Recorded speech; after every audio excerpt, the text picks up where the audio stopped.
Mae'n gwasanaeth Gaeaf yn rhedeg rhwng y cyntaf o Hydref hyd at diwedd Ebrill. Mae'n gweithgareddau wedi cynllunio i helpu gyrwyr barhau ar eu teithiau yn ddiogel. Mae'r cynllunio ar gyfer y cyfnod hwn yn tasg drwy gydol y flwyddyn o ran paratoi adnoddau, prosesau ac offer. Mae hyn i gyd yn rhan o'r cynllunio ar gyfer tywydd garw. Mwyn helpu gadw pawb yn symud, rydym wedi uwchraddio ein fflyd o beriannau greini yn Cymru.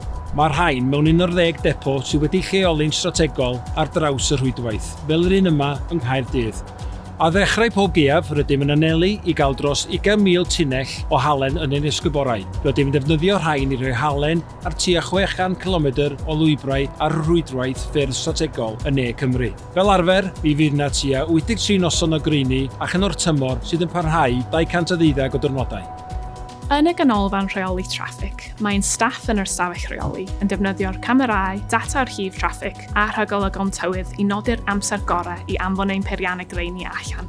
Gan weithio'n agos gyda'n swyddogion traffig, partneriaid cynnal a chadw a'r gwasanaethau brys. Yn ystod tywydd oer, mae'r staff yn yr ystafell rheoli yn penderfynu pa ardaloedd fydd yn cael ei greini, yn lleihau terfynau cyflymder ac yn gosod arwyddion ar y rhwydwaith yn rhybuddio gyrwyr i gymryd gofal. Hyd yn oed pan mae yna halen ar y ffordd, mae dal yn bwysig i bobl gyrru i'r ymodau.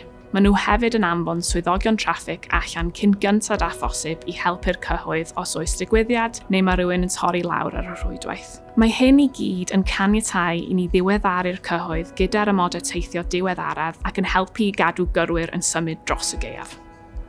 Ein rôl ni yw cadw'r drafferth a'r cefnffyrdd ar agor i sicrhau bod pawb yn cyrraedd pennaeth yn ddiogel a heb fawr o oedi. Yn y Gaeaf rydym yn debygol i helpu mwy o bobl sydd wedi torri lawr. Mae hyn yn achosi llawer o aflonyddwch os yw'r amodau tywydd yn anodd. Gall gyrwyr paratoi ar gyfer y Gaeaf trwy berfformio gwiriadau cerbydau syml cyn cychwyn, gan wirio eu tanwydd, goleuadau, olew, dŵr, trydan a rwber.